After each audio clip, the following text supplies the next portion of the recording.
네, 안녕하세요. 박욱식의 잡토크. 오늘 이 시간에도 이제 우리가 지난 편에 임태한 팀장님 모시고 EF 코리아라는 회사에 대해서 알아봤는데, 오늘 이 임태한 팀장님께서 11년차 어학연수 해외 대학 진학 관련 이제 업무들을 해오셨어요. 그래서 요즘 이제 뭐 학생들뿐만 아니라 학부모님들도 자녀 어학연수나 해외 대학 진학에 대해서 관심 있는 분들이 많이 계신데, 좀 이 자세한 또 여러분들이 궁금해할 수 있는 내용들에 대해서 좀 알아보는 시간을 갖도록 하겠습니다. 팀장님, 오늘 이 편도 감사합니다. 네. 예, 고맙습니다.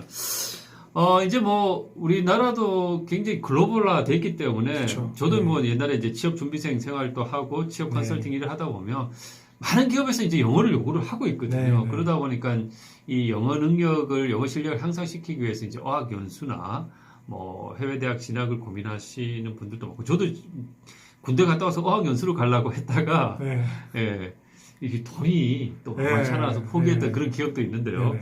근데 이제 우리 팀장님 현장에서 이렇게 보셨을 때, 뭐 유학이 뭐 초등, 고등, 중고등, 뭐 대학, 네. 뭐 이런 시기별로 이렇게 우리가 이제 좀 생각했을 때, 네. 이 영어 능력을 가장 효과적으로 극대화시킬 수 있는 시기, 언제 어학연수로 가면 가장 극대화시킬 수 있을까요? 팀장님, 경험치에 바탕을 둬서 한번 말씀을 좀 부탁드리겠습니다. 그러니까 이제 어학연수랑 예. 이제 현지 가서 사는 거, 예를 들자면 뭐 유학이랑 요걸 좀 음. 살짝 좀 분리를 할 필요가 있을 것 같은데요. 그렇죠.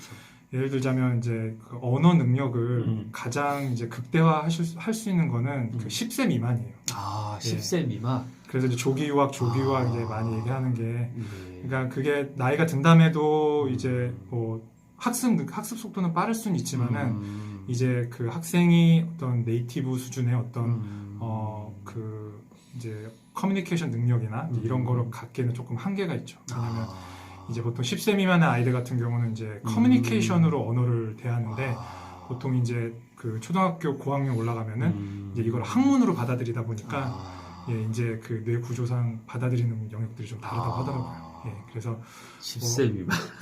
그럼 실제로 10세 미만 어학연수도 네. 많이 가나요? 10세 미만 학생들이? 저희 같은 경우는 저희가 네. 조기 유학을 따로 하고 있지는 않지만은 아. 이제 보통은 초등학교 저학년 때 많이 보내시는 것 같고요. 예. 하지만 이제 팀장님 회사에서도 이렇게 저학년 학생들도 많이 보내시거나 그러진 않고. 저희는 초등학교 이제 고학년부터 고학년부터. 이제 캠프 그래. 프로그램을 따로 운영을 하고 있습니다. 왜냐하면 그러시구나. 예, 업무 분야 자체가 완전히 다르기 때문에 아. 예, 조기 교육은 예, 그 대학 진학이나 이 정도 수준으로 좀 관리가 필요한 부분이 있습니다. 그 어쨌든 뭐 가장 효과를 극대화할 수 있는 시기는 이제 10세 미만이다라는 말씀이시고, 네. 어쨌든 뭐 근데 그 상황이 여의치 않아서 그 시절에 못 가는 학생들도 대부분이잖아요. 네, 대부분이 그죠? 그렇죠. 그러면 이제 그러면 그런 것들을 감안했을 때 이제 연수 기간은 어느 정도, 이것도 참 고민이 많으신 것 같아요. 어떤 네. 분들은 뭐 3개월이다, 6개월은 너무 짧다, 뭐 최소 뭐 1년은 가야 된다, 뭐 이런 네. 얘기도 많이 하시고 하신데, 네. 어학연수 기간 효과를 좀 얻으려면 어느 정도 기간을 좀 추천하세요? 보통은 그 국가에서 예. 한 6개월 정도 연속으로 체류를 하면은 6개월. 일상적인 커뮤니케이션 가능하다고 봐요. 그러니까 뭐 예를 들어서 미국이 아니라 뭐 예를 들어 뭐 싱가포르나 예. 아니면 뭐 필리핀을 가시더라도 예. 6개월 정도 이제 그 나라 문화에 노출이 되면은 이제 예. 어학이 그 정도는 가능한데, 제가 맨 처음에 10년 전에 어학연수 처음 할 때는 보통 1년에서 2년 잡았어요. 어학연수 기간을. 네, 근데 요즘 90년대, 뭐 2000년대생 같은 경우는 이미 유치원 때부터 이제 회화 위주로 공부를 좀 많이 해오고 있었고, 그리고 이제 온라인 프로덕트나 공부할 수 있는 것들이 한국에 워낙 잘 돼 있다 보니까 예. 이제 그 어학연수 기간 자체가 이제 6개월 쪽으로 좀 수렴을 하고 있습니다. 예, 그래서 6개월. 보통 제가 추천을 드리자면은 한 6개월에서 9개월 정도 이제 추천을 드리는데, 보통 중고등학교 학생들 같은 경우는 그게 그렇게 안 되잖아요. 그래서 그렇죠. 보통은 그런 학생들 같은 경우는 방학 때 1년에 한 번 정도라도 뭐 한 달, 뭐 기간이 중요한 건 아니고 학생이 현지에 가서 외국 사람들과 교류하고 시야를 넓힐 수 있는 기회를 부모님께서 좀 제공해 주시면은 예, 그래서 방학 기간 때마다 나가는 중고등학생들이 좀 있고요. 그러니까 요즘에 좀 강남이나 이쪽 같은 경우는 예전에 그 1년 학교를 이제 우리가 시제말로 꾸르면은 우리 복학생이라고 해가지고 그렇죠. 뭐 문제아 취급하고 예전에 네. 그런 게 좀 있었잖아요. 네. 요즘에는 이제 강남이나 서울 같은 경우 특히 이제 외고나 이런 데는 의외로 또 이렇게 그 휴학을 인정을 해서 중고등학교 아이들이 때? 고등학교 때, 예. 고등학교 때요? 고등학교 때 한 1년 정도 이렇게 연수를 갔다 오는 학생들도 1년에 한 대여섯 명 네. 정도 고등학생들도 좀 있고요. 예, 그런 케이스도 좀 있군요. 그리고 네. 요즘에는 이제 방학을 앞뒤 붙여가지고 뭐 2달에서 3달까지는 또 네. 예, 연수를 다녀올 수 있도록 또 학교에서 이렇게 배려를 해주시다 보니까 예, 보통 한 2개월 정도 예, 중고등학생들 이렇게 가는 학생들 좀 있습니다. 고등학교 시절에 이제 방학을 이용하거나 네, 아예 이제 그 휴학을 해서 가는 네. 이제 학생들도 좀 증가하는 추세인가요, 그러면? 네, 맞습니다. 아. 그리고 특히 이제 초등학교 고학년이나 아니면 중학교 뭐 1학년 정도 학생들 같은 경우는 이제 캠프를 많이 운영합니다. 캠프로. 왜냐하면 아이들이 또 어린데 혼자 예. 가서 또 그렇죠. 스스로 뭔가 해결할 수 있는 나이가 아니기 때문에 그렇죠. 이제 저희가 이제 인솔자랑 이제 10명에서 한 15명 정도 그룹을 만들어서 예. 저희가 매년 이제 보내고 있습니다. 그래서 제가 알기로 그 대학생들이 많이 가지 않나요? 요즘 거의 뭐 대학생들이 대학생들은 그렇죠. 대학생들이 계속 많이 가는 상황인 거고요, 지금은. 대학생들 같은 경우도 예전에는 이제 보통 3학년, 4학년 때 이제 막 취업 급하고 이럴 때 그때. 가는 학생들이 좀 많았는데 요즘에는 뭐 1학년 마치고 바로 가는 학생들도 좀 많이 요즘 늘어나고 추세가 네, 그리고 대학생이 저학년 때 많이 이제 보통 1, 2학년 때 어학 마스터 하고 음. 이제 3, 4학년 때는 본인 스펙 쌓기 위한 어떤 인턴십, 국내 인턴십이나 예. 이런 쪽으로 좀 눈을 좀 돌리다 보니까 예, 1, 2학년 때 좀 많이 가고 있는 편입니다. 이게 흔히 이제 뭐 저도 아까 잠깐 말씀드렸지만 저도 이제 군대 제대하고 어학연수 가려고 하다가 그때 마침 또 IMF가 터져가지고 아, 네. 이 어학연수 비용이 엄청 이제 높아졌더라고요. 맞아요. 환율도 오르고. 예. 네. 근데 이제 어느 정도 물론 이제 나라나 기관에 따라서 차이가 있겠지만 네. 비용은 어느 정도 생각을 좀 해야 될까요? 네, 좀 그게 러프하게. 그러니까 부모님들이 많이 물어보시는 게 그렇죠. 그거거든요. 네. 우리 아이 용돈 얼마나 줘야 됩니까? 네. 이런 건데 정말 그 아이들마다 씀씀이가 다르다 보니까 그렇죠. 예. 예, 다른데 보통 이제 학비, 그다음에 뭐 숙박 비용, 그다음에 그와 기타 이제 뭐 용돈이나 이런 것도 고려했을 때 보통 한 달에 한 250, 네, 250에서 300 정도는 잡으셔야 예, 되고 이제 예산을 잡으실 때 보통 맥시멈 그 내가 뭐 1,000만 원이 있다고 하면은 네. 1,000만 원에 맞춰서 세우기보다는 네. 거기에 한 80% 정도. 아. 왜냐하면 현지 가면은 예상하지는 못하게 발생하는 비용들이 많기 때문에 예. 뭐 예를 들어 1,000만 원을 내가 버짓을 세웠으면은 예. 한 800만 원에서 850만 원 정도에서 예산을 잡고 계획을 짜시는 게 좋습니다.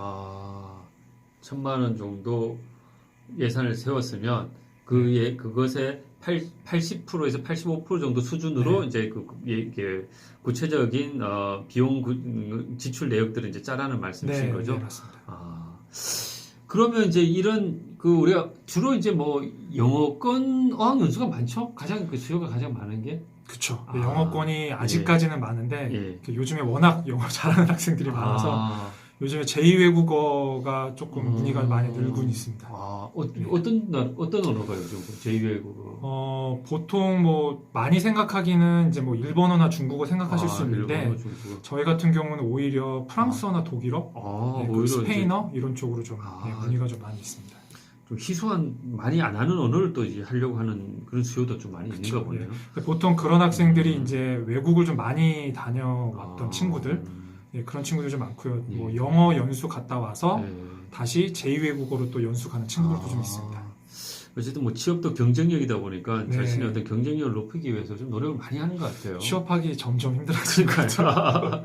그럼 이런 영어권 뭐 가장 많은 학생들이 이제 궁금한 게 영어권 네. 어학연수에 있어서 이제 국가들도 다양하잖아요. 그렇죠. 예. 간단하게 국가별 장단점 좀 말씀을 좀 해주시겠어요? 우선은 뭐 제일 많이 가는 거는 뭐 10명 중에 한 7명 정도는 물어보는 게 캐나다 쪽 이제 문이고요. 예. 캐나다. 캐나다 같은 경우는 이제 장점이라고 하면은 우선 인프라가 잘 갖춰져 있죠. 한국 사람들이 이제 가서 좀 생활하는 데 있어서 뭐 지장 없고, 그다음에 치안 관련된 거 얘기하시는 분들 많이 계시고, 예. 그리고 이제 물가, 이제 미국보다는 한 20% 정도 물가가 좀 저렴하니까 그런 부분도 좀 있고요. 근데 그게 어떻게 보면 또 양날의 칼이 될 때도 있습니다. 그러니까 한국 사람들 같은 경우는 이제 캐나다 가서 제일 그 연수 실패하는 케이스가 네. 한국 사람들끼리 이제 모여다니는 경우. 너무 많이 네. 그쪽으로 가니까. 그렇죠. 제일 많이 가는 데가 이제 밴쿠버랑 토론토 같은 데인데 많죠. 한국 사람들. 예, 그게 양날의 칼이라고 이제 얘기를 많이 하죠. 생활하긴 편한데 이제 본인이 그 정말 정확하게 계획을 세워서 예, 그걸 좀 뿌리칠 수 있어야 됩니다. 예, 그리고 이제 많이 가는 데가 이제 당연히 미국이죠. 예. 근데 미국은 우선 단점이라고 예전에 뭐 많이 하신 게 뭐 총 맞을까봐 못 가겠어요. 이러신 분들 많이 계세요. 예. 근데 뭐 총기 사고가 뭐 있었던 적은 한 번도 없고요. 예, 그리고 교육 자체가 이제 가지 말라는 데만 안 가시면은 예, 뭐 안전하게 연수 갔다 오실 수가 있고 장점이라고 하면은 굉장히 다양한 인프라와 그다음에 프로덕트 종류가 상당히 많습니다. 그래서 저 EF뿐만 아니고 다른 이제 업체들에서도 미국 같은 경우는 다양한 이제 프로그램을 이제 운영하고 있기 때문에 예, 그런 부분이 좀 메리트가 있습니다. 네. 그리고 요즘에 이제 좀 많이 그 두각을 보이는 데가 영국 쪽. 네, 예전에 저 처음 할 때는 10명 보내면 9명은 북미 쪽 가고 1명이 이제 영국 쪽 갔거든요. 근데 요즘에는 거의 한 6대4? 영국 비용이? 예, 영국이 한 40% 정도. 엄청 많이 늘었네요. 그리고 아무래도 요즘에 이제 영국 문화에 대한 좀 그런 그 선입견이나 아니면 영국식 악센트에 대한 거부감이 좀 많이 줄어들었죠. 예, 그래서 영국 쪽 문의가 좀 많이 있는 편입니다. 또 많은 분들이 이제 그 뭐 이렇게 필리핀 연수 뭐 이런 거 많이 말씀하시잖아요. 좀 저렴하고 뭐 하니까. 맞아요. 예. 어떻게 생각하세요? 그쪽 전문가로서. 그러니까 저희는 이제 필리핀에는 저희 캠퍼스가 없어요. 필리핀 같은 경우는 첫 번째로 이제 치안적인 부분이 좀 있는데 요즘에 뭐 안전한 데서 많이 하는 그런 데들도 있지만은 저는 오히려 필리핀 연수를 가실 거면은 초급자보다는 중상급 이상 되시는 분들에게 좀 더 어울리지 않을까 싶은 생각이 좀 들어요. 필리핀은? 예, 왜냐면 필리핀 어학연수의 가장 큰 장점은 이제 원투원, 1대1 수업으로 내가 스파르타처럼 공부할 수 있다는 건데 필리핀에서 초급 과정을 떼고 이제 다른 이제 뭐 네이티브 국가로 갔을 때 조금 힘들어 하시는 경우들이 좀 많이 있어요. 이제 문화적인 부분도 그렇고 발음이나 아니면은 필리핀에서 공부했던 스타일이랑 이제 현지에서 그 네이티브 국가에서 하는 거랑 또 좀 차이가 나니까. 근데 이제 좀 어느 정도 영어가 되시는 분들이 이제 기본적으로 내가 부족한 부분을 좀 채우기 위해서 좀 저렴한 비용으로 연수 가시기를 원하신다면은 필리핀으로 뭐 단기로 갔다 오시는 거는 뭐 저도 나쁘진 않다고 생각합니다. 그 지금 우리 그 팀장님 이제 해외 대학 또 이제 요즘 많이 가는 추세인가요? 어떻습니까? 요즘에는 해외 대학 뭐 정규 과정이라고 해서 뭐 고등학교도 문의가 좀 많이 있어요. 그래요? 아까 말씀드린 것처럼 저희가 그 국제 사립고라고 해서 영국이랑 미국의 대학교 운영하고 있고 그다음에 미국, 영국의 교환 학생 보내는 프로그램도 운영하고 있는데 매년 그 20% 이상씩 문의가 늘어나고 있고 해외 대학 진학에 대해서 해외로 나가는 것 자체 뭐 중고등학교 때부터 대학교까지 이제 그렇고 요즘에 특히 이제 뭐 제일 많이 물어보시는 데가 이제 단연 미국, 그다음에 이제 영국, 그다음에 요즘에 이제 좀 많이 문의가 있는 데가 독일. 독일이 좀 메리트 있는 부분이 좀 있어서 독일 연수 좀 많이 물어보고 계세요. 그럼 이제 그 우리 팀장님 이제 방금 말씀하신 미국이나 영국, 독일 같은 경우에 이런 대학교의 입학 조건들이 따로 있나요? 네, 그래서 그 제가 좀 하나 말씀드리고 싶은 것 중에 하나도 이제 이 부분이었는데요. 그러니까 그 도피처로 생각을 하거나 아니면 한국에서 내가 예를 들자면 요즘 같은 경우 이제 수능 점수가 원하는 점수가 안 나와서 대안책으로 이제 유학을 생각하시는 분들이 많이 계시는데 솔직히 그 어학연수랑 그 유학은 개념 자체가 다르기 때문에 최소 1년에서 2년 정도 전에는 준비를 들어가야 됩니다. 그러니까 미국 같은 경우는 이제 입학할 수 있는 조건 자체가 이제 그나마 좀 제일 좀 용이한 편이에요. 그러니까 어학 점수와 고등학교 졸업만 가능하면 갈 수 있는 학교들이 굉장히 많고 그래서 입학 커트라인은 좀 낮지만 졸업하기가 당연히 힘들죠. 미국은? 그리고 비용이 또 좀 많이 들어가고 있고 그리고 많이 물어보시는 적 중에 이제 아까 말씀드린 영국이 있는데 영국은 비자 준비할 때부터 어학 점수가 있어야 됩니다. 그러니까 그 영국은 비자 내는 데 있어서의 필수 조건으로 이제 IELTS라는 영어 시험을 무조건 보도록 하고 있고요. 그리고 학제가 우리나라처럼 12학년제가 아니고 영국은 13학년제다 보니까 이제 1년 정도, 그러니까 한 9개월 정도 의무적으로 파운데이션이란 과정을 이제 하도록 돼 있어요. 그래서 내가 고등학교를 졸업했다고 해서 바로 영국 대학교는 가실 수가 없고 어학 점수 만들고 그다음에 파운데이션 과정을 9개월을 마무리하고. 그러니까 파운데이션은 대학교 1학년 교양 수업 같다고 보시면 됩니다. 그래서 영국은 대학교가 3년제죠. 그런 부분이 있고. 그리고 독일 같은 경우는 가장 큰 메리트는 학비가 없다라는 거. 아, 그래요? 네. 1년에 뭐 한 200만 원 정도 들어갑니다. 아, 그래요? 네. 그 입학하기 더 힘들 것 같은데? 그래서 엄청 힘들죠. 그래서 힘들겠죠. 고등학교 1학년 때부터 준비를 해야 됩니다. 왜냐하면 독일 대학교를 가시려면은 국어, 영어, 수학, 과학 점수, 3년치 과학 점수까지 있어야 돼요. 그럼 보통 인문계 학생들 같은 경우는 2, 3학년 때 이제 선택 과목으로 과학을 선택을 안 하면은 그 고등학교 졸업하고 바로 이제 독일 대학을 갈 수가 없는 거죠. 네. 그리고 이제 기본 원점수 100점 만점에 60점 이상 다 맞아야 되고, 그다음에 수능 점수도 4.4등급 이상이 돼야 이제 기본적으로 이제 응시할 수 있는 자격 요건이 되다 보니까 예전에는 아까 말씀드린 것처럼 수능 이제 잘 못 봐서 저 독일 대학 갈래요 이런 학생들이 많았는데 뭐 열이면 열 다 이제 자격 요건이 안 됐고 요즘에 이제 문의 같은 경우는 고등학교 1학년, 2학년 부모님들이 좀 문의를 좀 많이 하세요. 이제 우리 아이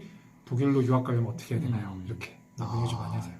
참 미리미리 준비해야 되겠습니다. 요즘에는 해외. 부모님들이 이제 온라인이나 이런 데서 워낙 서치를 많이 하시고 많이 알아보시더라고요. 예. 자, 마지막으로 이제 그 팀장님께서 방금 전에도 말씀해 주셨는데, 이제 국내 대학 진학이 어쨌든 실패해서 도피처로서 해외 대학 진학 이런 거 고민하는 친구들도 꽤 있는 것 같은데, 이런 해외 대학 진학의 어떤 성공 케이스, 실패 케이스, 팀장님 좀 한 말씀 해주시죠. 우선은 이제 제가 가장 이제 기억에 남는 학생 중에 한 명이 그 영국으로 그 이번에 대학교 이제 간 학생인데, 아까 말씀드린 대로 이제 파운데이션 과정을 이제 마치고 대학교 원서를 5개를 넣고 그 중에 이제 4개 대학에 이제 입학 허가를 받았는데요. 이 학생이 처음부터 영어를 잘했던 건 아닙니다. 그러니까 또 대학교 1학년 이제 체육학과를 나왔던 학생이기 때문에 솔직히 이제 그 고등학교 때까지 운동이랑 병행하다 보니까 이제 점수가 좀 잘 안 나왔었는데 영국에 어학연수를 가고 나서 나는 영국 프리미어리그 구단에 취업을 하는 게 내 목표다라는 게 그러니까 뚜렷한 목표의식이 있는 거죠. 굉장히 핵심적인 내용이네요. 네, 그래서 그 목표를 가지고 연수 마치고 시험 점수 만든 다음에 그다음에 그 자기가 원하는 대학교에 다 붙지는 않았지만은 그래도 그 프리미어리그 구단이랑 어느 정도 이제 산학 협동이 돼 있는 포트머스 대학교에 스포츠 매니지먼트 학과를 들어갔습니다. 예. 그래서 제일 중요한 거는 목표의식. 네, 그래서 그게 좀 제일 중요한 것 같고요. 두 번째는 이제 어학연수처럼 1년을 서포트를 하는 게 아니라 3년, 길게는 5년까지 서포트를 해야 되기 때문에 부모님들의 장기적인 그런 그 예산 플랜도 되게 중요합니다. 예, 그래서 그런 부분을 좀 어느 정도 좀 체크하고 하시면 좋을 것 같고요. 실패 케이스라고 하면은 이제 부모님들이 이제 대부분 부모님들은 이제 자식의 원래 실력보다 조금 더 좀 우리가 잘한다 느끼는 경우들이 많이 있습니다. 근데 시험 테스트를 보면은 좀 그게 아닌 경우들이 많이 있는데 보통 그냥 대학교 아무 데도 좋으니 미국에는 대학교 갈 수 있나요? 어떤 대학교 갈 수 있나요? 예, 부모님들이 오셔가지고 이제 그렇게 해서 아이의 진로를 상담하시는 부모님이 계시는데 저희 같은 경우는 조금 좀 생각을 좀 다시 해볼 수 있게 오히려 좀 수능을 좀 다시 봐서 한국에 있는 대학교 진학하는 거 그걸 좀 말씀드리고 아이가 외국을 정말 나가고 싶다고 하면은 먼저 한 달 정도 한번 내가 가고 싶은 학교에 한번 그 가고 싶은 나라에 어학연수를 먼저 보내서 한 달 정도 내가 한번 생활을 해보고 그리고 나는 이 나라에서 학교로 가고 싶다라는 아이의 뚜렷한 목표의식이 생기면은 그때 한번 도전해 보실 때 성공 확률이 훨씬 높습니다. 그래서 그냥 한국에서 이제 시험 점수 뭐 예를 들어 미국 같은 경우는 토플 점수나 아니면 이제 고등학교 성적만 만들어서 바로 미국으로 간 학생 중에 30%가 1학년 때 드롭아웃, 그러니까 우리 말대로 이제 낙제로 해가지고 한국에 다시 돌아옵니다. 예, 그래서 저 EF 같은 경우도 프로그램 자체가 대학을 입학시키는 게 목적도 있지만은 그보다 더 큰 거는 제때 졸업시키는 겁니다. 우리나라랑 다른 교육 시스템, 다른 수학 교수법 이런 것들 때문에 학생들이 적응하는 데 시간이 오래 걸리기 때문에 이제 대학 진학 준비반이라는 것 자체가 학생들을 이제 그런 내공을 기르는 거죠. 현지에서 제때 졸업할 수 있게. 네. 오늘 진짜 이제 어학연수나 해외대학 진학에 대해서 고민 있으신 분들한테는 정말 중요한 정보들을 많이 말씀해 주신 것 같아요. 오늘 팀장님 1, 2편 감사드리겠습니다. 감사합니다. 네, 감사합니다. 네.